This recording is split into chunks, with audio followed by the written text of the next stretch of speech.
खुसखुशीत असे तिळाचे लाडू. अगदी सोपी पद्धत तुमच्यासोबत शेअर करत आहे आणि बरोबर हे लाडू 50 होतात. म्हणजे संक्रांतीच्या वेळेस तुम्हाला हे लाडू बनवायचे असतील तर अगदी सोयीस्कर जाईल. म्हणजे फक्त एका छोट्या वाटीचं प्रमाण नाही, तर वजनी, वाटी आणि कप मेजरमेंटनुसार तीनही प्रमाण मी तुमच्यासोबत शेअर करत आहे. म्हणजे अगदी बरोबर तुमचे 50 असे लाडू तयार होतील. अगदी शेवटपर्यंत मिश्रण गरमच कसं ठेवायचं याची सुद्धा छान अशी ट्रिक मी तुमच्यासोबत शेअर करणार आहे, की ज्यामुळे अगदी शेवटचा लाडू सुद्धा अगदी मस्त मऊ करकरीत असा वळून घेता येईल. तर चला फार वेळ न दवडता पटकन रेसिपीला सुरुवात करू. तर सगळ्यात आधी मी तुम्हाला कपाचं आणि वजनी असं दोन्ही प्रमाण सांगते. कपाच्या अंदाजानुसार विचाराल तर बरोबर 2 कप भरून आपल्याला हे पांढरे तीळ घ्यायचे आणि यासोबतच वजनी प्रमाण विचारलात तर बरोबर आपल्याला पाव किलो इथे तीळ घ्यायचे आहेत. पाव किलो तिळामध्ये बरोबर 50 असे छोट्या आकाराचे लाडू बनतातच. म्हणजे आपण तिळाचे लाडू काही मोठ्या आकारामध्ये बनवत नाही किंवा अगदीच लहान-लहान सुद्धा नसतात. अगदी मीडियम असे मी हे लाडू वळून घेतलेले आहेत आणि हे बरोबर 50च झालेले आहेत. वजनी प्रमाण आणि यासोबतच कपाचं मेजरमेंट तुम्हाला कळालं.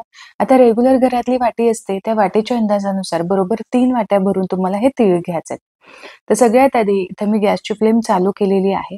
लो फ्लेमवरती आपल्याला हे तीळ खमंग असे भाजून घ्यायचे. तर एकदा तिळाचं प्रमाण कळालं की आपल्याला गुळाचं प्रमाण घ्यायला सुद्धा अतिशय सोयीस्कर पडतं किंवा तुम्ही तीळ नुसते मोजून आणलेत ना, मग गुळ आपोआप आपल्याला मोजता येतो. ते कसं करायचं हे मी पुढे जाऊन तुम्हाला सांगते. आता सुरुवातीला मंद आचेवरती संपूर्ण तीळ आपल्याला व्यवस्थित भाजून घ्यायचे. तिळाची क्वांटिटी जास्त आहे यामुळे मंद आचेवरती हे तीळ भाजण्यासाठी मला 7 ते 8 मिनिट लागले. हलकासा चटचट आवाज येतो आणि यासोबतच या तिळांवरचा हलकासा रंग सुद्धा चेंज होतो. तीळ थोडेसे फुलल्यासारखे दिसतात आणि तिळामधून छान सुवास सुद्धा येतो. आता हे भाजून घेतलेले तीळ आपण संपूर्णपणे एका ताटामध्ये काढून घेऊ. तीळ मोजून भाजून सुद्धा घेतले, एका ताटामध्ये काढून घेतले. आता यानंतर आपल्याला गूळ किती लागणार आहे हे सुद्धा पाहू. तर जितके तीळ आहेत तितकेच आपल्याला गूळ सुद्धा घ्यायचंय. हे कसं घ्यायचं तर बघा, तीळ आपण मोजून घेतले. कपाच्या अंदाजानुसार 2 कप भरून हे पाव किलो तीळ भरले आणि आपली रेग्युलर वाटी असते त्या वाटीच्या अंदाजानुसार 3 वाट्या भरून हे पांढरे तीळ भरले.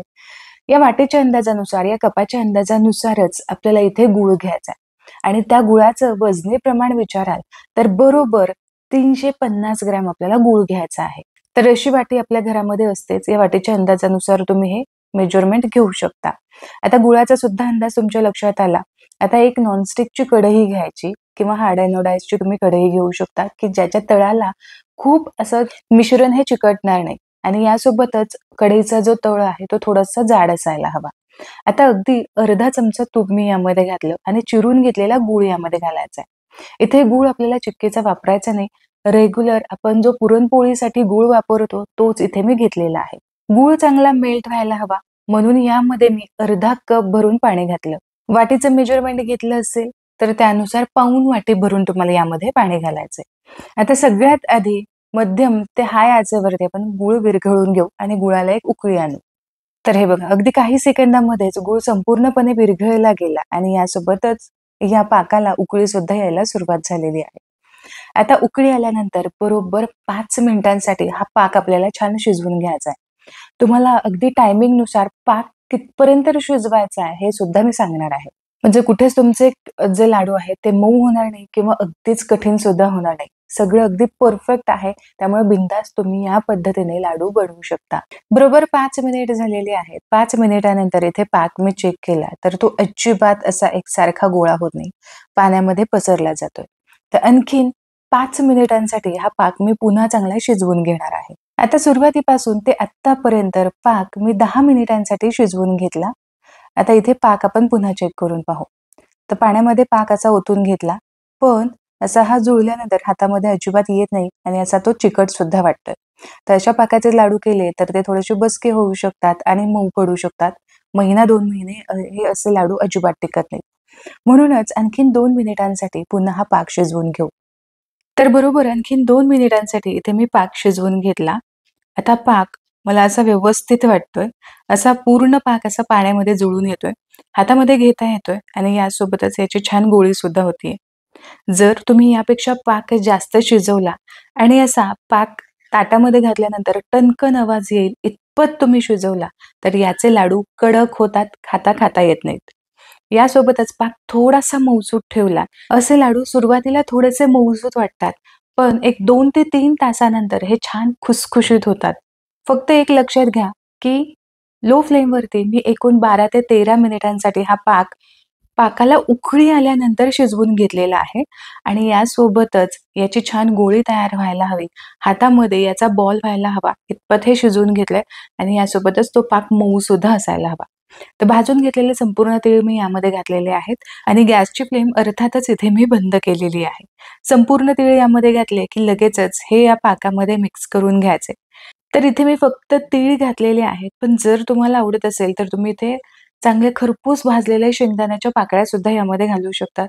यासुद्धा चवीला चांगल्या लागतात. फक्त मूठभरच यामध्ये शेंगदाणे घाला, यापेक्षा जास्त शेंगदाणे घालू नका. कढई आणि मिश्रण तर गरमच आहेत, पण गॅसचा जो बर्नर आहे तो सुद्धा गरमच आहे. म्हणून आपल्याला अजिबात यावरून कढई बाहेर काढायची नाही किंवा उचलून साईडला ठेवायची नाही. आता काय करायचं ते लक्षात घ्या, की जेणेकरून अगदी शेवटपर्यंत तुमचे लाडू अगदी व्यवस्थित वळले जातील आणि मिश्रण थंड सुद्धा होणार नाही. बर्नर गरम आहे म्हणून कढई आपण अशीच यावरती ठेवली आणि आता यासोबतच यावरती आपल्याला ठेवायचा आहे एखादा नॉनस्टिकचा तवा किंवा असा डोशाचा तवा जो असतो तो बऱ्यापैकी नॉनस्टिक झालेला असतो. अगदी तुम्ही बिडाचा तवा घेतला तरी तो भरपूर तेलकट असतो आणि यावरती मिश्रण असं सहसा चिकटत नाही आणि छान फ्लॅट असल्यामुळे कढईवरती तो व्यवस्थित बसला जातो. आता काय करायचं? आता चमच्याने अर्धा-अर्धा चमचा मिश्रण या तव्यावरती काढून घ्यायचं. आता बघा, एका वेळेस खूप मिश्रण काढायचं नाही. तर या पद्धतीने असे थोडं-थोडंसं मिश्रण काढून घ्यायचं. साधारण एक 7-8 लाडू होतील इतपतच काढून घ्यायचंय. आता हे मिश्रण भरपूर गरम आहे. तवा जेव्हा तुम्ही कढईवरती ठेवता, तेव्हा तो तवा सुद्धा गरम होतो. आता मी इथं तवाच का ठेवला? एखादं ताट किंवा प्लेट का नाही ठेवली? तर लक्षात घ्या, जेव्हा तुम्ही प्लेट किंवा एखादं स्टीलचं भांडं पटकन जितकं गरम होतं ना, तितक्याच पटकन ते थंड सुद्धा होतं आणि हे मिश्रण स्टीलला चिकटण्याची खूप जास्त दाट शक्यता सुद्धा असते. तसंच तवा जर तुम्ही ठेवला, तर तो बराच वेळ गरम राहतो. तवा कढईवरती ठेवल्यानंतर कढईच्या उष्णतेने तवा थोडासा कोमट असा हाताला लागतो आणि बराच वेळ हा असाच कोमट राहतो आणि यामुळेच तव्यावरती ठेवलेलं मिश्रण बराच वेळ असंच गरम राहतं. आणि यामुळेच लाडू आपल्याला अगदी पटापट सुद्धा वळता येतात. तर बघा वरचं मिश्रण थोडंसं हाताला सोसवेल इतपत थंड झालं. हाताला इथे पाणी आणि यासोबतच तूप लावण्यासाठी मी घेतलेलं आहे. हे लगेचच साईडला ठेवायचं. लक्षात घ्या गॅसच्या फ्लेमवरून अजिबात आपल्याला कढई साईडला काढायची नाही. गॅसच्या फ्लेमवरतीच कढई आपल्याला ठेवून पटापट लाडू वळून घ्यायचे. विश्वास ठेवा अगदी एक 5 ते 7 मिनिटामध्ये जास्तीत जास्त 10 मिनिटांमध्ये हे लाडू तयार होतात. कोणी मदतीला असेल तर तुम्ही त्यांची मदत घेऊ शकता. मग तर काय अगदी 3-4 मिनिटांमध्ये लाडू वळून होतील. तर सुरुवातीला हाताला थोडंसं तूप लावून घेतलं आणि यासोबतच पाणी सुद्धा लावून घेतलेलं आहे. आता हे तव्यावरचं मिश्रण काढून घेऊयात आणि लगेचच लाडू वळायला घेऊयात. तर हे मिश्रण थोडंसं जास्त वाटतं यामुळे मी हे काढून ठेवते. हातावरती हे मिश्रण लगेचच असा गोळा करून घ्यायचा आणि आता तुम्ही बघू शकतात अगदी काही सेकंदामध्ये इथे लाडू तयार झाला. सुरुवातीला हे लाडू थोडेसे मऊ असतात, थोडेसे हलकेसे बसू शकतात, पण नंतर पुन्हा एकदा आपल्याला हे वळून घ्यायचेच आहेत. तर बघा अगदी पटापट हे लाडू सहज असे वळले जात आहेत. अधेमध्ये थोडंसं हाताला तूप आणि पाणी लावून घ्यायचं, म्हणजे मिश्रण जे आहे ते हाताला खूप चिकटत सुद्धा नाही आणि गरम सुद्धा लागत नाही. तर हे बघा अगदी पटापट असे हे लाडू वळून सुद्धा होत आहेत. याच पद्धतीने उरलेले संपूर्ण लाडू मी तयार करून घेते. तर इथे तुम्ही बघू शकता अजूनही मिश्रण अजिबात कोरडं झालेलं नाही. आहे असंच आहे आणि भरपूर गरम सुद्धा आहे. थोडं-थोडं करत एकूण 4 ते 5 वेळा हे मिश्रण मी तव्यावरती काढून घेतलं होतं आणि आता अगदी थोडंसं मिश्रण हे खाली राहिलेलं आहे आणि अजूनही हे बऱ्यापैकी गरम आहे आणि चिकट सुद्धा आहे. सहज याचे लाडू वळता येतील इतपत हे गरम आहे. तर हे बघा अगदी शेवटपर्यंत सहज असे हे लाडू वळले सुद्धा गेलेले आहेत. तर सुरुवातीला लाडू थोडेसे बसके होतात. यानंतर पुन्हा एकदा तुम्ही हाताला तूप लावून हे लाडू असं घरकरीत वळून घेऊ शकता. दिलेल्या साहित्यामध्ये बरोबर 50 लाडू तर तयार झालेच. पण जर तुम्हाला यामध्ये शेंगदाणे घालायचे असतील, तर त्यानुसार गुळाची क्वांटिटी सुद्धा वाढवायची आहे.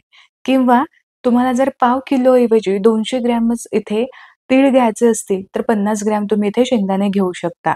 असं एकूण प्रमाण आपल्याला पाव किलो करायचं आहे आणि या अंदाजानुसार बरोबर 350 ग्रॅम आपल्याला गूळ घ्यायचा आहे. तर दिसायला अतिशय सुंदर असे हे देखणे लाडू इथे तयार झालेले आहेत. मकर संक्रांत विशेष आजची ही खास अशी रेसिपी होती. रेसिपी जर तुम्हाला आजची आवडली तर व्हिडिओला लाईक जरूर करा. तुमच्या मित्र आणि परिवारामध्ये ही रेसिपी नक्की शेअर करा. पुन्हा भेटूया अशाच एका मस्त रेसिपीसोबत. तोपर्यंत स्वस्त रहा आणि मस्त-मस्त खात रहा.